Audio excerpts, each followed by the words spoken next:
नमस्कार, आप देख रहे हैं इंडिया टीवी। आपके साथ मैं हूं प्राची पाराशर। 3 राज्यों त्रिपुरा, नागालैंड और मेघालय के नतीजों में कमल खिल गया है। देश की सियासत में मोदी का दबदबा बरकरार है। त्रिपुरा में पिछली बार से भले ही सीटें कम आई हों, लेकिन बहुमत स्पष्ट है। नागालैंड में बीजेपी गठबंधन की सरकार बनने जा रही है, तो वहीं मेघालय में भी बीजेपी सरकार का हिस्सा बन सकती है। लेकिन सबसे बड़ी चिंता कांग्रेस के लिए है। भारत जोड़ो यात्रा के बाद ये पहला चुनाव था। कांग्रेस नेताओं को उम्मीद थी कि कुछ बेहतर होगा। भारत जोड़ो यात्रा के बाद कांग्रेस ने सारी ताकत राहुल की इमेज बिल्डिंग और मोदी की इमेज बिगाड़ने पर लगाई। किसी प्रधानमंत्री पर कभी भी इतने तीखे below the belt personal attack नहीं हुए थे। देश भर की यात्रा और गालियों की इतनी मात्रा के बाद भी कांग्रेस किसी राज्य में दहाई का आंकड़ा नहीं छू पाई। लेफ्ट के साथ समझौता करके भी कोई फायदा नहीं हुआ। 2023 का यह पहला चुनाव था। साल की शुरुआत ही राहुल गांधी और नरेंद्र मोदी की परफॉर्मेंस का रिजल्ट सामने आ गया। राहुल गांधी के लिए अब आगे क्या है और मोदी के लिए आज 24 कितना आसान हुआ, आज के खास मेहमानों से करेंगे चर्चा। लेकिन उससे पहले ये रिपोर्ट देखिए।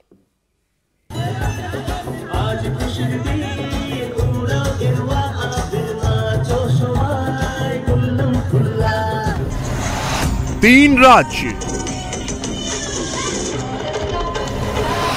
3 सरकार, 3 मुख्यमंत्री। फैसला हो गया।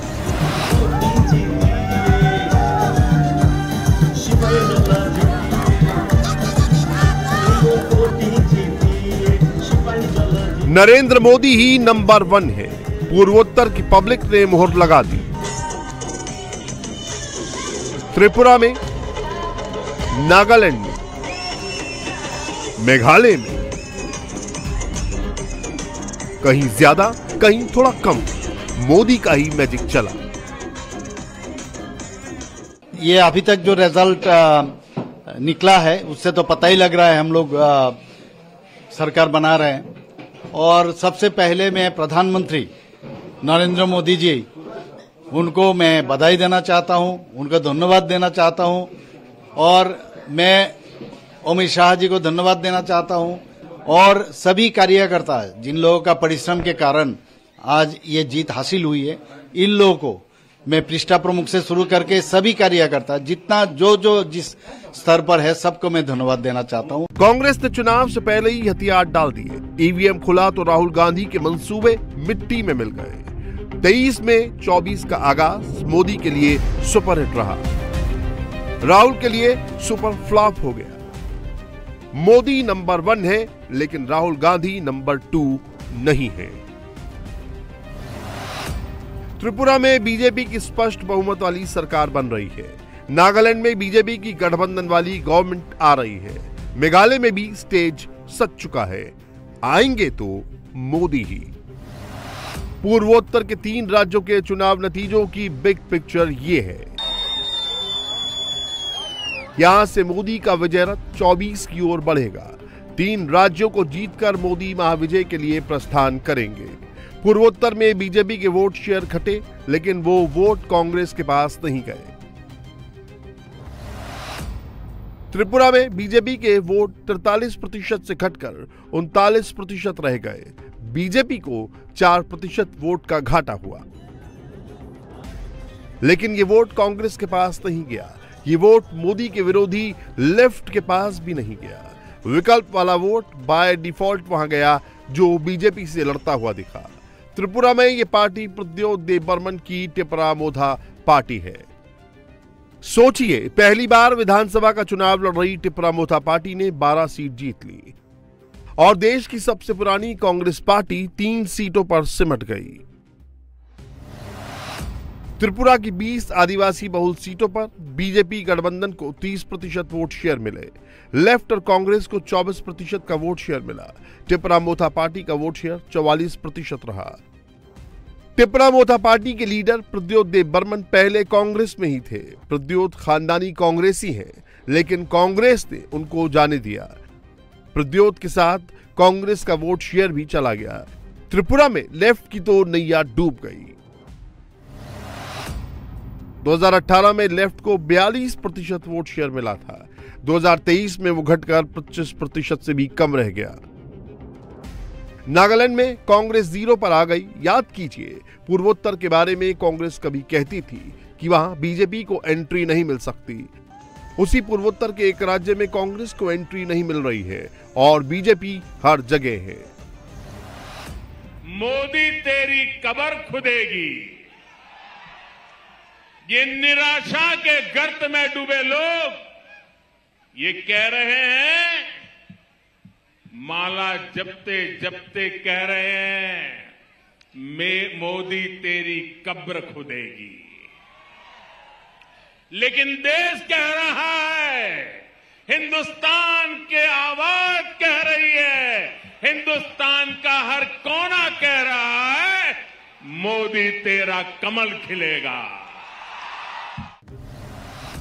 नागालैंड में नेफ्यू रियो ने सरकार चलाई। नरेंद्र मोदी की पार्टी ने उसे सपोर्ट किया।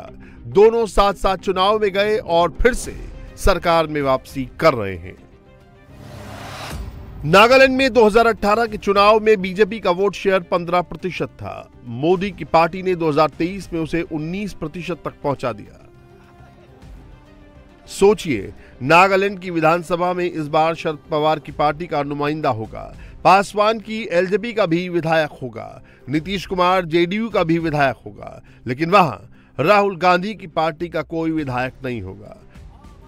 राहुल गांधी 5 महीने तक भारत जोड़ो यात्रा करते रहे, लेकिन वो अपनी पार्टी के लिए वोट नहीं जुटा पाए। पूर्वोत्तर के 3 राज्यों में राहुल ने अकेले मेघालय में चुनाव प्रचार किया, लेकिन वहां भी कांग्रेस डूब गई।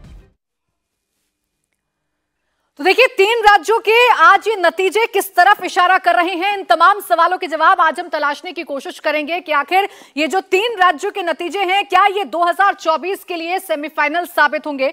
और इसके लिए तमाम खास मेहमान हमारे साथ जुड़ेंगे, जिनसे आज इन तमाम सवालों के जवाब तलाशने की कोशिश करेंगे। जल्दी से आपका तारुफ करा देते हैं। प्रेम शुक्ला, प्रवक्ता बीजेपी, हमारे साथ हैं। महिमा सिंह, प्रवक्ता कांग्रेस। सुधांशु मित्तल, राजनीतिक विश्लेषक। संजय सरकार, प्रवक्ता TMC. Sanjeev Srivastava, senior journalist, हमारे साथ हैं। आप सभी का बहुत बहुत स्वागत है। मैं प्रेम शुक्ला जी आपसे शुरुआत कर रही हूं। कमल खिलेगा, बार बार ये दावा बीजेपी की तरफ से किया जा रहा था और देखिए अब आपके चेहरे की मुस्कुराहट बता रही है कि आप कामयाब तो हो गए। देखिए, जो लोग नारा लगा रहे थे मोदी तेरी कब्र खुदेगी, उनको तो आज करारा तमाचा पूर्वोत्तर भारत के 3 राज्यों की जनता ने दिया है। जो लोग बारंबार जो है आदरणीय नरेंद्र मोदी जी के लिए अपशब्दों का प्रयोग कर रहे थे, उनके लिए अपमानजनक शब्दों का प्रयोग कर रहे थे, उनके लिए दुर्भावनाएं प्रसारित कर रहे थे, उनको करारा जवाब मिला है कि आदरणीय नरेंद्र मोदी जी विकास की राजनीति करते हैं। जिस पूर्वोत्तर भारत के साथ 7 दशकों तक सौतेला व्यवहार किया गया था, उसे अष्टलक्ष्मी की तरह भारत की अर्थव्यवस्था का अष्टलक्ष्मी, भारत की सामाजिक और राजनीतिक व्यवस्था की मुख्यधारा में लाने के लिए जिस तरह का सार्थक प्रयास आदरणीय मोदी जी के नेतृत्व में हुआ, जिस तरह वहाँ जो है संसाधनों का विकास हुआ, जिस तरह से 5 लाख करोड़ रुपयों की राशि इन राज्यों के लिए दी गई, जिस तरह से केंद्रीय बजट में चौगुना जो 2014-15 के बजट में मिला था, उसकी गुना में चौगुना प्रावधान 2022-23 के बजट में हुआ, 23-24 के बजट में हुआ, तो स्वाभाविक तौर पर पूर्वोत्तर की जनता ने इस विकास की राजनीति को सबका साथ, सबका विकास, सबका विश्वास, सबका प्रयास के आदरणीय मोदी जी के मंत्र को जो है मुहर लगाने का काम किया है। बिल्कुल, देखिए ये नतीजे इस तरफ इशारा कर रहे हैं और जाहिर सी बात है कि अब बीजेपी के पास ये मौका है कि अपनी उपलब्धियां गिनाएं। लेकिन महिमा सिंह जी, ये जो नतीजे सामने आए हैं, ये तो कांग्रेस के लिए चिंता बढ़ाने वाले नतीजे हैं, माथे पर शिकन लाने वाले नतीजे हैं। कमल तो खिल गया, लेकिन हाथ तो बहुत पीछे छूट गया है इन चुनावों में। प्राची जी, दिल नाउम्मीद ही सही, क्षमा कीजिएगा, दिल नाउम्मीद तो नहीं, नाकाम ही तो है, लंबी है गम की शाम मगर शाम ही तो है। ये पंक्तियाँ याद आ रही हैं मुझे। और मैं ये कहना चाहूँगी कि शिकन की बात इसलिए नहीं है क्योंकि ये जो लड़ाई है, हम ये जानते हैं कि इसकी गहनता क्या है, इस लड़ाई के अंदर किस किस तरह के अस्त्रों और शस्त्रों का इस्तेमाल किया जा रहा है। रही बात भारतीय जनता पार्टी की और कमल खिलने की, तो पहली बात तो ये कि कमल कीचड़ में खिलता है, ये सब जानते हैं। और कमल खिलाने के लिए कीचड़ फैलाया जा रहा है, वो नागालैंड के अंदर हुई हिंसा हो या फिर त्रिपुरा के अंदर हमारे नेता डॉक्टर अजय कुमार के ऊपर हुआ हमला हो। तो पहली बात तो ये है। और दूसरी बात ये है कि उनकी सीटें गिरी हैं। आप देखें कि त्रिपुरा के अंदर कहाँ वो थे और आज कहाँ खड़े हैं, वोट शेयर गिरा है, सीटें गिरी हैं। तो यदि ये उनके लिए उत्साह का सबब है तो ज़रूर रहे। हमारे लिए तो ये मायने रखता है कि त्रिपुरा के अंदर हम कुछ बेहतर प्रदर्शन कर रहे हैं। लोकतंत्र के ऊपर जो आघात भाजपा लगातार कर रही है, संविधान के ऊपर कर रही है, नागा पॉलिटिकल इशू का जिक्र तक किए बिना नागालैंड के अंदर चुनाव लड़ रही है। अभी मैं भाजपा के प्रवक्ता को सुन रही थी, वो बात कर रहे थे कि सौतेला व्यवहार किया गया नॉर्थ ईस्ट के साथ। मैं ये दुरुस्त करना चाहूँगी कि वो पार्टी जिसने पहली बार उच्चतम स्तर के ऊपर वार्तालाप की नागालैंड के अंदर अंडरग्राउंड्स के साथ, वो कांग्रेस पार्टी थी। राजीव गांधी जी ने वहां जाकर, वहां रहकर बात की और उसके बाद भी लगातार, चाहे वो प्रधानमंत्री पीवी नरसिम्हा राव रहे हों या डॉक्टर मनमोहन सिंह के समय तक, शिलोंग अकॉर्ड के ऊपर और फिर नागा पॉलिटिकल इशू के ऊपर लगातार दो तरफा संवाद जैसा होना चाहिए वैसा होता रहा। एक तरफा मन की बात नहीं हुई। मेघालय हो या त्रिपुरा हो, ठीक, वहां पर जो मसले थे 5 वर्ष पहले वो आज ज्यों के त्यों हैं। आप कागजों पे काम दिखा सकते हैं। सवाल इसलिए आपसे पूछूंगी, अब इन मसलों का जो आप जिक्र कर रहे हैं, मैं इनकार नहीं कर रही हूँ, आपने जो मसले उठाए वो जनता के मसले उठाए, लेकिन आप देखिए ना, आपके इन मसलों को उठाते उठाते भी जनता ने बीजेपी को चुन लिया। तो कहीं तो चूक रह गई, या तो आपका अप्रोच ठीक नहीं था जनता से, या फिर आप अपनों से ही ठगे जा रहे थे। आपने यही नहीं देखा कि आपका कुनबा टूटकर आपके खिलाफ ही खड़ा हो रहा है। आपकी बात खरी है प्राची जी, और इसीलिए जनादेश हमारे सर माथे पर है। मैंने जैसा कि कहा कि दिल नाउमीद तो नहीं, नाकाम ही तो है, लंबी है गम की शाम, मगर शाम ही तो है। हम मंथन करेंगे, हम सोच रहे हैं, विचार कर रहे हैं कहाँ चूक हो रही है। मेघालय के अंदर आप जानते हैं कि संगठन के ऊपर किस प्रकार का आघात किया गया। 2014 के अंदर हमारे 8 विधायक थे नागालैंड में, किस प्रकार का आघात तब किया गया था, और वो कहाँ से त्रुटि हो रही है। मुझे लगता है कि ये कुछ प्रश्नों के उत्तर को समय के ऊपर छोड़ देना चाहिए और कार्यरत रहना चाहिए। हम कार्यरत हैं, जमीनी स्तर पर मुद्दे उठा रहे हैं, इस बात का आश्वासन मैं आपको दे सकती हूं। लेकिन आप देखिए कि आपका ये कार्य आपको सफलता कितनी दिला रहा है, क्योंकि जनता का इशू तो आप तब एड्रेस करेंगी ना जब आपके पास सत्ता होगी, आपके पास संसाधन होंगे, जब तो जनता को आप खुशी दिलाएंगे। खैर, सफलता असफलता सिक्के के दो पहलू हैं प्राची जी, और जैसा मैंने कहा, कल सफलता थी, स्वीकार थी, आज असफलता है, स्वीकार है। बहुत अच्छी बात, कल सफलता होगी, फिर स्वीकार आप भविष्य के लिए आशा जरूर रख सकती हैं, लेकिन फिलहाल के नतीजे आपकी चिंता तो बढ़ा रहे हैं, सवाल तो खड़े कर रहे हैं। खैर, संजय सरकार जी, टीएमसी ने भी बहुत ही जोर शोर से चुनाव लड़ा था, चुनावी मैदान में उतरी थी। मेघालय में तो पूरी ताकत झोंकी गई थी, कांग्रेस से टूटकर आए विधायक टीएमसी में शामिल हो गए थे। ममता बनर्जी सीधे सीधे कह रही थी, दिल्ली वालों को मत जिताइएगा, हम पड़ोसी हैं, हम ही आपकी मदद करेंगे। लेकिन संजय शर्मा जी, कोई बहुत ज्यादा असर तो पड़ा नहीं इस बात का। देखिए, हम पहले, हाँ, मैं आपको क्लियर कर दूं, मेरा नाम संजय शर्मा। बिल्कुल, मैंने करेक्ट कर लिया, संजय शर्मा। आपने करेक्ट कर लिया। हाँ, पहली बात तो ये है कि पश्चिम बंगाल के बाहर हम लोग धीरे धीरे बढ़ रहे हैं, और आपने देखा होगा कि इस बार हमारे वोट शेयर भी में इजाफा हुआ है और हम बढ़े हैं। एक संगठन के रूप में, एक राजनीतिक पार्टी के रूप में हमने पूर्वोत्तर में अपनी जोरदार दस्तक दी है, और आने वाले दिनों में और हम जमीनी स्तर पर काम करेंगे, पार्टी को मजबूत बनाने का काम करेंगे। सर्वधर्म समभाव की जो हमारी पार्टी की नीति है उसको और ज्यादा से ज्यादा लोगों के बीच में पहुंचाएंगे। देखेंगे कि आने वाले दिनों में हम और ज्यादा अच्छा मुकाम पूर्वोत्तर में हासिल करेंगे। लेकिन ये जीत तो मोदी मैजिक की बीजेपी बता रही है कि मोदी मैजिक है, जो पूर्वोत्तर के राज्यों में भी बीजेपी की बम बम हो गई है। संजय जी, चलिए संजय जी मैं लौटूं आपके पास। सुधांशु मित्तल जी भी हमारे साथ हैं। सुधांशु जी, अब सवाल यह है कि क्या इसे वाकई में 2024 का सेमीफाइनल माना जाए और ये समझा जाए कि 24 में इसको देखकर शायद विपक्ष कोई सबक लेकर विपक्षी एकता की पहल करेगा, या फिर मोटा मोटी यही स्थिति रहेगी जो हमने इन चुनावों में देखी? सर्वप्रथम तो मैं दोनों कांग्रेस के और टीएमसी के जो प्रवक्ता उनसे कहूंगा कि बड़पन दिखाइए, बड़ा दिल दिखाइए। अगर भाजपा की जीत हुई है तो उनके प्रवक्ता को कम से कम बधाई तो दे दीजिए उस जीत की। इतने साल से राजनीति में हमें तो हमेशा लगता था कि जो जीतता है वो बधाई का हकदार तो होता ही है, तो ज़रा वो दी जाए इनको। अभूतपूर्व प्रदर्शन हुआ है। आपने कहा कि ये सेमीफाइनल का प्रतिबिंब तो नहीं है, मैं कहूँगा ये फाइनल का प्रतिबिंब है, सेमीफाइनल नहीं है।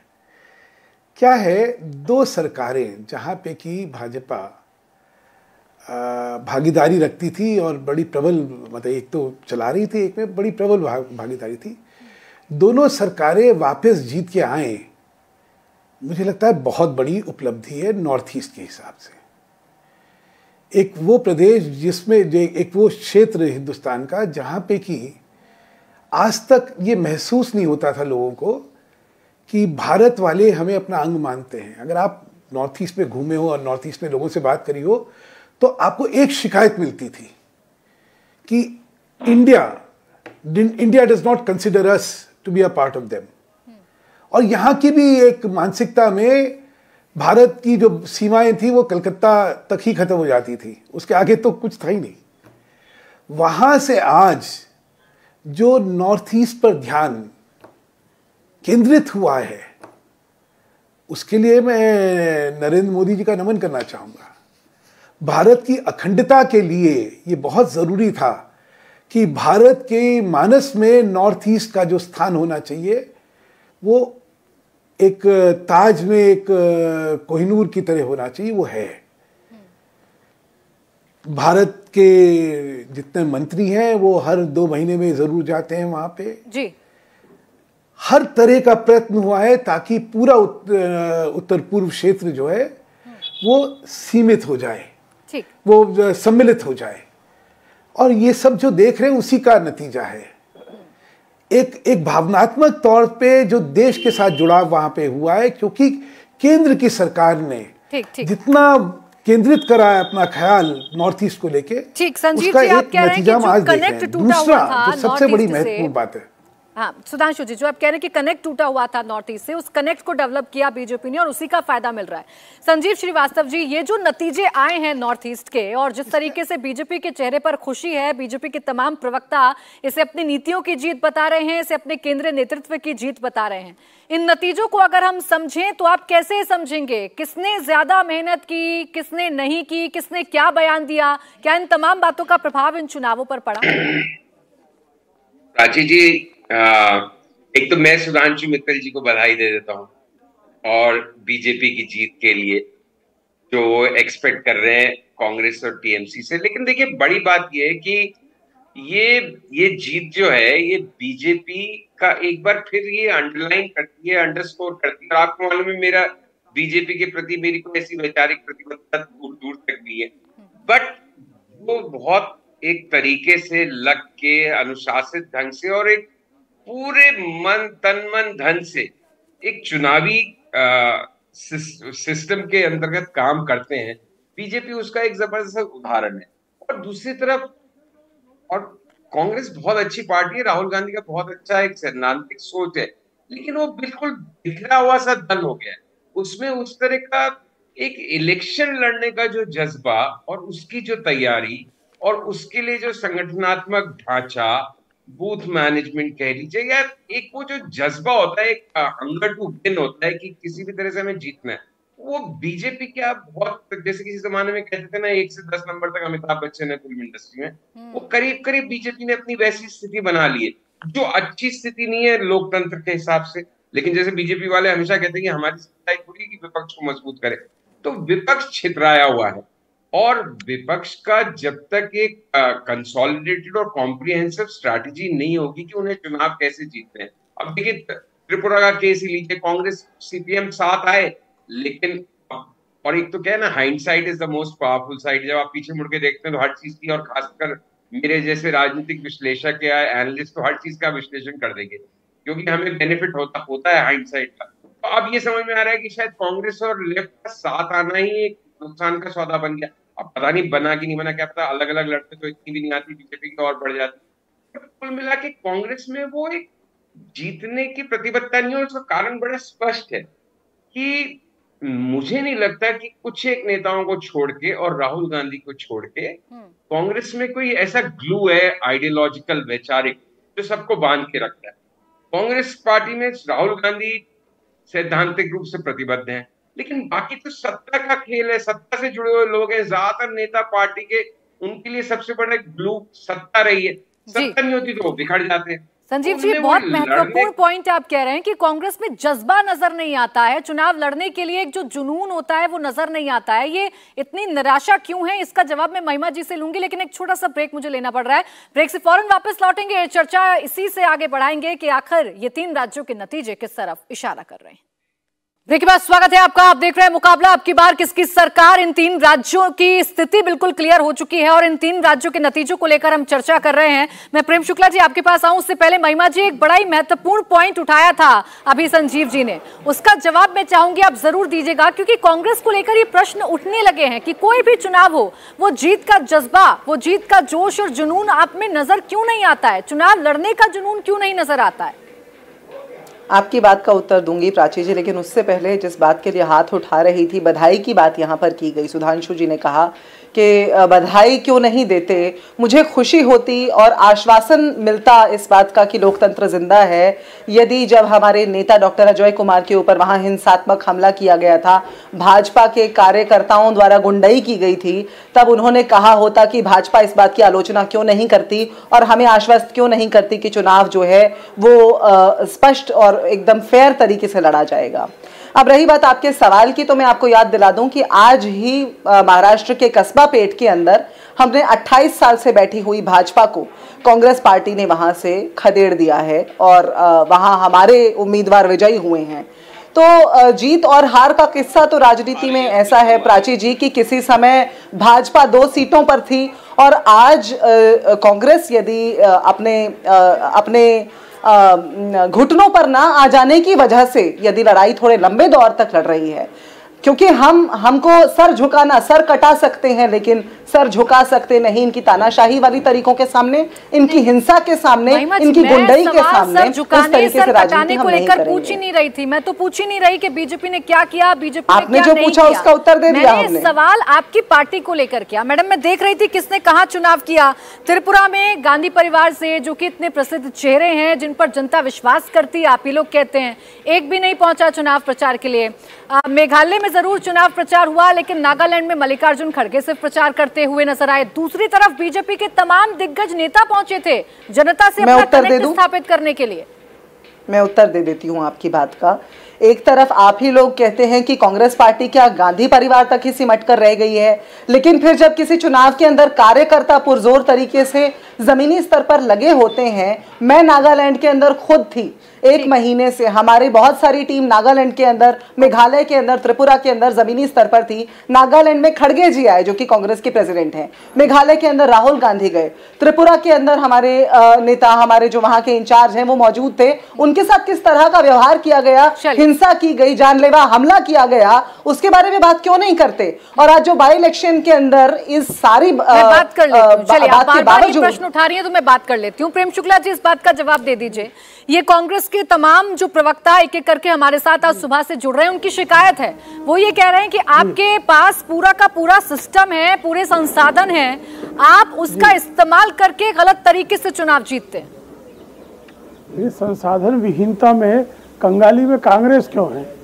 हमने उसका संसाधन छीन लिया कि उसने काला धन जमा कर रखा था और वो खत्म हो गया, क्या कारण है?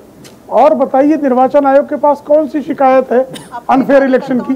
और इनके कार्यकाल में जिस तरह से पूर्वोत्तर भारत यदि ज़मीर जिंदा है तो अपने कार्यकर्ताओं द्वारा देखिए बीच में न बोले, मैं इनको बहुत शांति और संयम से सुन रहा था।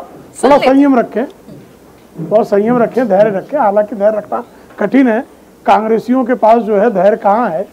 संकट ये है कि इनका नेतृत्व जो है वो निष्क्रिय हो जाए, इनका कार्यकर्ता निकले नहीं। अब उसके बाद जो है ये जीत भी जाएं, क्योंकि जनता इनको इसलिए कि इनके दादाजी ने घी खाया था इसलिए इनके शरीर से घी महक रहा है। चूंकि नेहरू जी प्रधानमंत्री थे इसलिए उनके पड़पोते को आप उनका नेहरू जी का मुंह देखकर वोट दे दीजिए। अरे भाई किस तरह से ब्लॉकेज हुआ करते थे मिजोरम में, नागालैंड में, महीनों तक दिल्ली से संपर्क कट जाता था। और आप कुछ नहीं कर पाते थे, लगातार वहां आतंकवाद के जबड़े में था, आप कुछ नहीं कर पाते थे। चीन आंखें दिखा देता था, आप दुम दबा के बैठ जाते थे। अभी भी इनके राहुल गांधी गए कैम्ब्रिज में और चीन की स्तुति गा रहे हैं। अब चीन के चंदाजीवी जो हैं, इनको इस देश की जनता पहचान गई है, इन भ्रष्टाचारियों को पहचान गई है और भ्रष्टाचारियों को खड़ा नहीं करना चाहती है, तो दोष भारतीय जनता पार्टी का थोड़े हो सकता है। नागालैंड में महिमा जी रहती हैं और 0 सीट आती है, तो अब 0 सीट लाने के लिए इनका अभिनंदन किया जा सकता हो तो कर देता हूं मैं अभिनंदन। बहुत बड़ा 0 लाने के लिए पूरे कांग्रेस नागालैंड इकाई का अभिनंदन, हमें कोई समस्या नहीं है। अच्छा, मैं इसका जवाब लूं, लेकिन प्रेम शुक्ला जी, कार्यकर्ताओं की गुंडाई की आलोचना कीजिए। एक सेकंड रुकिए, एक महिमा जी, गुंडे आपके कार्यकर्ता हैं जी, 10,000 सिखों के नरसंहार करने वाले जग जाहिर है, लज्जा आनी चाहिए आपको अपने ऊपर। ये इस निर्लज्जता की तो आपने गारंटी ले रखी है, कांग्रेस तो निर्लज्जता की गारंटी है, सारे निर्लज्ज जो है कांग्रेस में शामिल है। अच्छा चलिए ठीक है, एक एक करके बात रखते हैं। मैं मेघालय पर सवाल लेना चाह रही थी प्रेम शुक्ला जी आपसे कि आप मेघालय पर अपनी स्थिति क्लियर कर दीजिए, क्योंकि जो तमाम आपके विपक्ष के सहयोगी हैं उनको चिंता इस बात की भी हो रही है। वो पूछ रहे हैं कि आप 2 में तो चलिए सरकार बना रहे हैं, लेकिन मेघालय में क्या 3 ही तो सीटें लेकर आए हैं। हाँ, मेघालय के हित में जो उत्तम होगा वो निर्णय लेंगे हम। हमेशा हम तो पूर्वोत्तर राज्य के हर राज्य के हित की दृष्टि से निर्णय लेना हमारा दायित्व है और हम निश्चित तौर पर जो है मेघालय के हितों के अनुकूल निर्णय लेंगे। ठीक है, सुधांशु जी। जी प्राची जी, अभी मैं सुन रहा था तो मुझे एक वो ध्यान आ गई, कहावत थी कि आग लगी हमरी झुपड़िया में हम गाइबे मल्हार। जो प्रदर्शन हुआ है कांग्रेस का और टीएमसी का या फिर लेफ्ट फ्रंट का, उसके बाद तो मुझे लगता है बहुत चिंता करनी चाहिए इन सबको और ये सोचना चाहिए कि जनता से इतना कटे कैसे। जहां पे किसी समय वर्चस्व था, जहां पे तूती बोलती थी, जहां पे इतना बड़ा नाम था इन संगठनों का, वहां पे आज ये नगण्य इनकी उपस्थिति हो जाए, ये सोचना चाहिए। अच्छा, बहाने भी कोई सोचे तो कोई अच्छे बहाने सोचे तो शायद अच्छा हो। पहले ईवीएम के बहाने होते थे, अब जब वो भी नहीं बचा तो अब हिंसा का बहाना हो गया।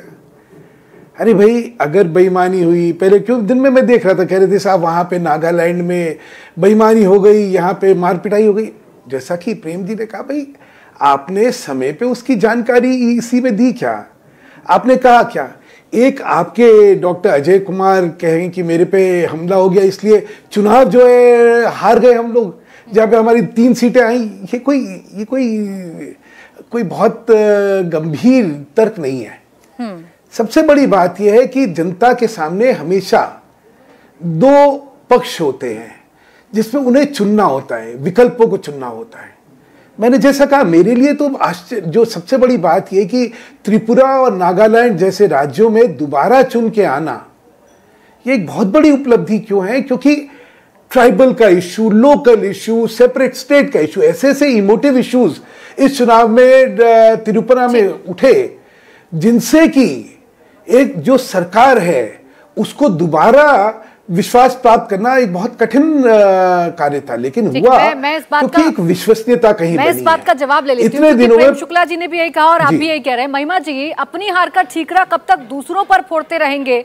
ये सवाल है कि अब ये बीजेपी का दोष तो नहीं है कि आप लोग कमजोर हो रहे हैं, आप लोग अपनी सीट नहीं निकाल पा रहे हैं या सत्ता में वापस नहीं आ पा रहे हैं। ये तो आपको ही चिंतन मनन करना होगा। प्राची जी, हमारी हार तो बीजेपी का दोष हो ना हो, लेकिन इस देश के अंदर संविधान की जो हार हो रही है वो भाजपा का दोष है और बिल्कुल है। आज ही सर्वोच्च न्यायालय ने एक फैसला दिया है जिसकी हम खुशामद करते हैं, स्वागत करते हैं। उन्होंने कहा कि एक निष्पक्ष तरीके से इस देश के अंदर चुनाव हो, उसके लिए आवश्यक है कि जो ईसीआई के चीफ हैं, चीफ इलेक्शन कमिश्नर, उनका जो चुनाव है वो opposition, leader of opposition CJI और जो है प्रधानमंत्री के उससे होगा, के विमर्श से होगा। तो ये इसी तरीके के जो फैसले हैं वो संविधान को और लोकतंत्र को जिंदा रखेंगे।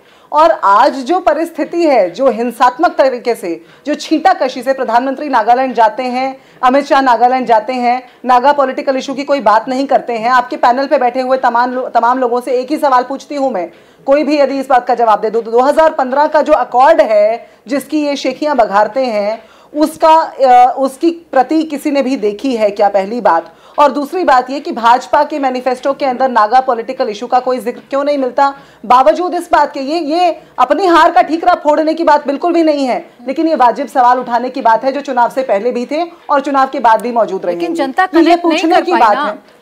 कोई बात नहीं, अगर आप बात कर रही हैं, इतना सेंसिटिव इशू भाजपा के साथ उठा रही है महिमा जी, लेकिन नागालैंड में कांग्रेस के आगे शून्य लगा हुआ है, इस पर भी तो सोचेंगे ना आप लोग। भाजपा के आगे शून्य इस देश के तमाम राज्यों में कितने वर्ष तक लगा रहा था, लेकिन क्या उनके प्रयासों पर किसी ने सवाल उठाए?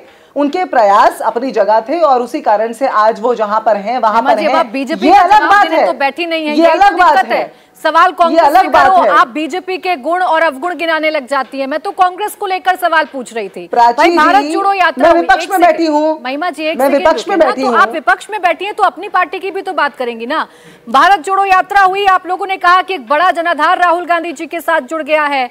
मल्लिकार्जुन खड़गे अध्यक्ष बने, उसके बाद ये चुनाव हो रहा है। आपने अडानी से लेकर तमाम ऐसे मामले उठाए, प्रधानमंत्री नरेंद्र मोदी पर आपने डायरेक्ट अटैक किए, उसके बाद ये चुनाव हो रहा है, लेकिन फिर भी परिणाम आपके पक्ष में नहीं है।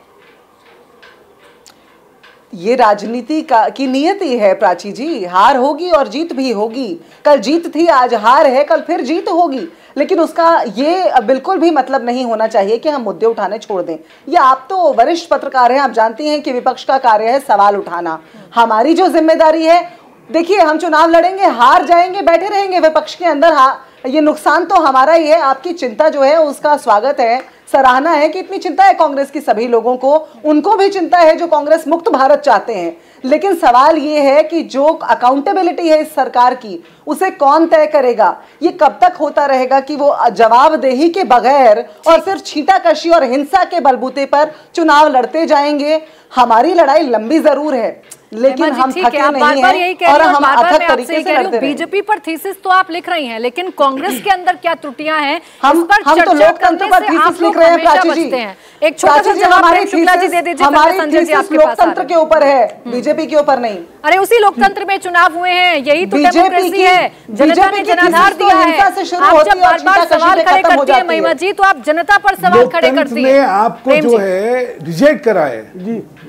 प्रेम शुक्ला जी जवाब दीजिए इनकी बातों का। रुक जाइए महिमा प्राची जी, आपातकाल की खलनायिका जिस पार्टी का नेतृत्व करती रही हो, जिन्होंने इस देश के संविधान को जो है धत्ता बताकर तानाशाही को संस्थापित किया हो, ऐसे लोग लोकतंत्र पर बात करते हैं। एक जो है लौंडा इसलिए कह रहा हूं क्योंकि उसने लौंडेपन वाली हरकत ही की। कैबिनेट द्वारा प्रस्तावित जो है लौंडा बहुत जो है व्यापक जो है स्वीकार्य भाषा संभालिएगा। अब जो अब मैं भाषा नहीं सीखूंगा ना कुकर्मी कांग्रेसियों से, गाली देने वाले कांग्रेसियों से मैं जो है राहुल गांधी जैसे अपसम करने वाली मशीन से मैं उसको लौंडा कहूंगा, मेरा अधिकार है, संवैधानिक अधिकार है। राहुल गांधी नाम का लौंडा वो सरकार द्वारा पारित क्या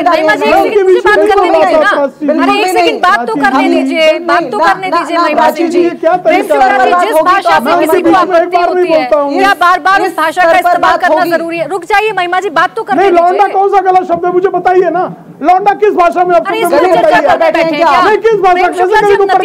तो राहुल गांधी जो भाषा बोलता है, राहुल गांधी भाषा बोलता है, प्रधानमंत्री के लिए चोर बोलता है, चोरकट कहूं मैं उसको? अच्छा लगेगा? नहीं, भाषा का स्तर नहीं गिराएंगे प्रेम शुक्ला जी, भाषा का स्तर गिराने का कुकर में कांग्रेस ही करते हैं। वो गलत करते हैं, आप भी गलत करेंगे, ये तो सही राजनीति की परिभाषा नहीं हो सकती है। कांग्रेस की विधवा जर्सी गाय बोलने वाले लोग भाषा की बात कर रहे हैं। अब बहुत आपको आपत्ति हो गई, चलिए युवक कह देता हूँ। अब उस युवक ने कैबिनेट द्वारा प्रस्तावित प्रस्ताव को फाड़कर फेंक दिया, ये तानाशाही थी कि नहीं थी? आप जो है एक सरकार को एक असंवैधानिक संगठन बनाकर, आप जो है यूपीए चेयरपर्सन बनाकर सरकार को काबिज करती, प्रधानमंत्री कार्यालय के फाइलें मंगाती है, ये तानाशाही है कि नहीं है? और हम लोकतंत्र मानने वाले ये कह रहे हैं कि हम शून्य थे, हम शून्य से शिखर पर गए। आप शिखर से शून्य पर मिल रहे हैं क्योंकि आप भ्रष्टाचारी थे, आप हिंसक थे, आप जो है एकदम से नकारा सरकारें आपने चलाई, 12 लाख करोड़ रुपए का भ्रष्टाचार किया, ईशान्य भारत को लूटा, उसको हिंसा की आग में ढकेला। इन सारे कुकर्मों का आपको दंड मिल रहा है। और कृपा करके समझ लीजिए, शून्य सीट वाले विपक्ष पे भी स्थान नहीं पाते। असेंबली में जाने के लिए कम से कम एक सीट चाहिए। बिग जीरो है नागालैंड। महिमा जी, इस पर मैं जवाब लूंगी, लेकिन उससे पहले संजय जी भी बैठे हुए हैं। चूंकि टीएमसी की भी महत्वपूर्ण भूमिका रही, त्रिपुरा में भी चुनाव प्रचार हुआ, मेघालय में भी चुनाव प्रचार हुआ, टीएमसी कांग्रेस के विधायक टूटे, टीएमसी में जुड़े, लगा शायद यहां पर टीएमसी कुछ कड़ा मुकाबला दे सकती है, बड़े बड़े बयानबाजी हुई। मैं वही सवाल आपसे दोहराऊंगी, लेकिन आप देखिए बहुत ज्यादा सफलता तो टीएमसी को भी नहीं मिल पाई है। आप बेशक कहते रहिए हमारा परफॉर्मेंस बहुत अच्छा हुआ है, हम बंगाल से निकलकर त्रिपुरा पहुंचे, लेकिन जिस परफॉर्मेंस की उम्मीद आपने की थी उसे तो झटका लगा ना। नहीं, निश्चित रूप से हमने जितनी सीटों की अपेक्षा की थी उतनी सीटें हमें नहीं आई हैं। लेकिन इस बात पर मैं आगे बढ़ूं उसके पहले, आज सुधांशु जी मित्तल को मैं बड़ी मासूमियत से देख रहा था। इन्होंने कहा कि 14 के पहले उत्तर पूर्व को अलग दृष्टि से देखा जाता था, उत्तर पूर्व के बारे में अलग तरीके से काम किया जाता था। मोदी ने आकर बंगाल के बाहर बंगाल के बाद जो उत्तर पूर्व का इलाका पड़ता है, मोदी जी ने आकर उनको ये किया, उनको लाया, मुख्य धारा में लाया। ये कैसे लोग हैं जो नेशनल चैनल में बैठकर ऐसे अनर्गल प्रलाप करते हैं और एक की भक्ति में करते करते ये भूल जाते हैं पिछले वर्षों में एनडीए के पहले भी सरकार रही, 2014 के पहले भी, उनकी भी आप आलोचना करते हैं। राष्ट्रीय चैनल में बैठकर देश के एक महत्वपूर्ण हिस्से के संदर्भ में आप इस तरह की बयानबाजी कर रहे हैं और अपनी पार्टी की जीत की आप इस तरीके से खुशियां मनाएंगे। संजय जी, अगर आपको जानकारी ना हो ना, जहां तक तो शायद ये आपका दुर्भाग्य होगा। मुझे जानकारी हो न हो, लेकिन 14 के पहले भी तो एनडीए की सरकारें थी। मैं नॉर्थ ईस्ट में 10 साल रहा हूं, तो मुझे कम से कम आपसे ज्यादा पता है। उनको भी लेट किया। मैं नॉर्थ ईस्ट के दरवाजे पर ही बैठा हूं और किसी भी हमें पूर्ववर्ती सरकारों की आलोचना करने मैंने, आप दरवाजे पे, मैं वहां रहा हूं। मैंने किसको लपेटा नहीं लपेटा, मैंने सत्य बताया है। वहां तब क्या हालत थे और आज कितना घिनौना हालत है। इन चीजों को, ये 2-3 स्टेट आप जीत कर यदि जश्न मनाएंगे और आप ये समझेंगे ये वास्तविक में आपके कामों का जनादेश है, मेरे ख्याल से आप भूल करेंगे। आने वाले दिनों में आप देखेंगे कि नॉर्थ ईस्ट के लोग किस तरीके से आपके चेहरे को पहचानेंगे, समय की नब्ज को पहचानेंगे। आप बार बार जनता को क्यों मूर्ख बताने लग जाते हैं? जनता जनार्दन है ना, लोकतंत्र में जनता जनार्दन है। आप बार बार जनता के विवेक पर क्यों प्रश्न करने लग जाते हैं? बजाय ये बताने के कि हमारे प्रयासों में कमी रह गई, आप जनता के विवेक पर प्रश्न करने लग जाते हैं। बिल्कुल जनता जनार्दन के ऊपर कोई प्रश्न नहीं उठाया है और जनता ने तो मेघालय में हमें 5 सीटें दी है, भाजपा को 3 ही सीट दी है। हमें तो वहां खुशी मनाने का मौका है भाजपा से ज्यादा। त्रिपुरा की भी चर्चा कर लीजिए, फिर त्रिपुरा की भी चर्चा कर लीजिए। त्रिपुरा में क्या हुआ? त्रिपुरा में भी हम कदम देखिए। संजय जी, आप पर तो आरोप लग गए कि आप वोट कटवाए हैं। आपको तो राहुल गांधी ने बता दिया आप बी टीम है बीजेपी के।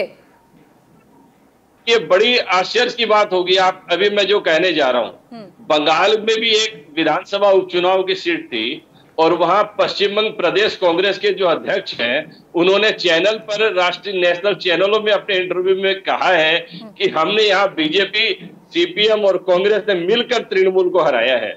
ये कांग्रेस के प्रदेश अध्यक्ष का बयान है। अब कौन किसकी बी टीम है, कौन किसकी सी टीम है, ये आप लोग तय करें। महिमा जी, कौन किसकी बी टीम है, कौन किसकी सी टीम है? क्योंकि अभी तो अगर आप त्रिपुरा उठा लीजिए, आप मेघालय उठा लीजिए, मैंने जैसा पहले कहा कि आपके तो अपने ही आपसे छिटक कर गए और आपके सामने खड़े हो गए, लेकिन आप टीएमसी पर वार कर रही हैं। ममता भी तो कह रही है कि असली कांग्रेस तो मैं हूं, मैं जब कांग्रेस में थी वो कांग्रेस अलग थी, अब की कांग्रेस अलग है। प्राची जी, मैं आपके कार्यक्रम के शुरुआत से 2-3 बातें कह रही हूँ। सबसे पहले मैंने कहा कि जनादेश हमारे सर माथे पर है, तो उससे इतर कोई भी बात जो कांग्रेस के बारे में उठ रही हो, मैं उसका बिल्कुल जो है उसको रिफ्यूट करती हूँ।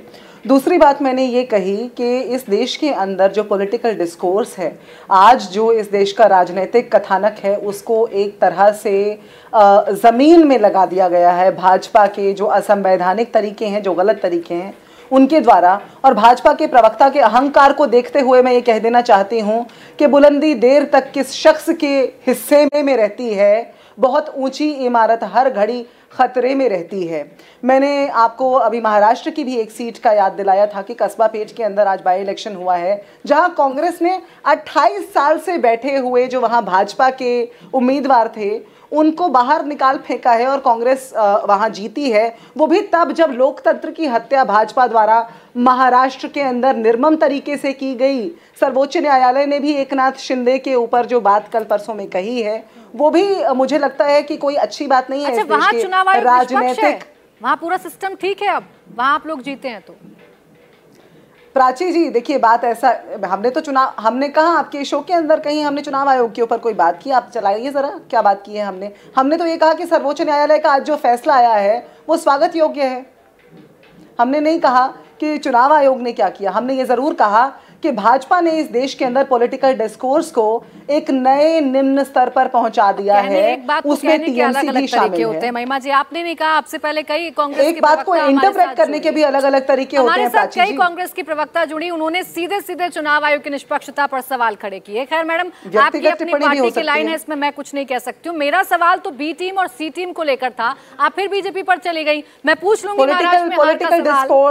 पॉलिटिकल डिस्कोर्स, मैंने कहा आपके सवाल का जवाब देते हुए हमने कहा कि इस देश के अंदर जो पॉलिटिकल डिस्कोर्स है उसे एक ऐसे निम्न स्तर पर ले जाया गया है जहां चाहे टीएमसी हो, चाहे और जितनी भी पार्टियां हैं, चाहे वो एनपीपी हो मेघालय के अंदर, चाहे वो तिपरा मोथा हो, चाहे वो एनडीपीपी हो नागालैंड के अंदर, ये सब पार्टियां जो है वो नागालैंड के अंदर एक हाई कोर्ट है प्राची जी, 16 वर्ष से जो अंडर कंस्ट्रक्शन है और उसका सारा फंड सेंटर से जा चुका है। वो ऑपरेशन लोटस का गेटवे था नागालैंड के अंदर। मैंने इसके ऊपर कई प्रेस कॉन्फ्रेंसेस की नागालैंड से, हमारे नेताओं ने प्रेस कॉन्फ्रेंस की। आपकी पार्टी के लोग आपको छोड़कर जा रहे हैं। प्रद्योत देव वर्मा अगर आपको ना छोड़ते तो आज स्थिति अलग होती। अगेन आप फिर दोष देने लगे बीजेपी को, आप फिर दोष देने लगे।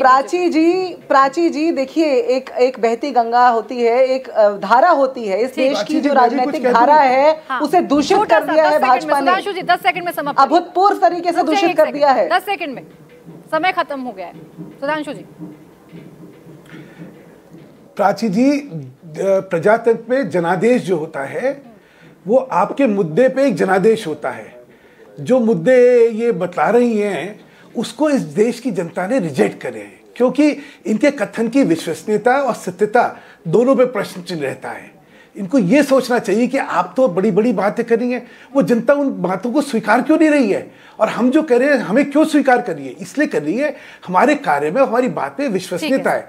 आपके कार्य और आपकी बात में विश्वसनीयता नहीं है। आप जो इल्जाम लगा रही है वो इल्जाम लोगों का इल्जाम नहीं है। समाप्त हो गया है। बहुत शुक्रिया आप सभी खास मेहमानों का हमारे साथ इस चर्चा में जुड़ने के लिए। इंडिया टीवी हर वक्त हर जगह डाउनलोड करने के लिए सर्च करें India TV news Google play store या ऐप स्टोर पर।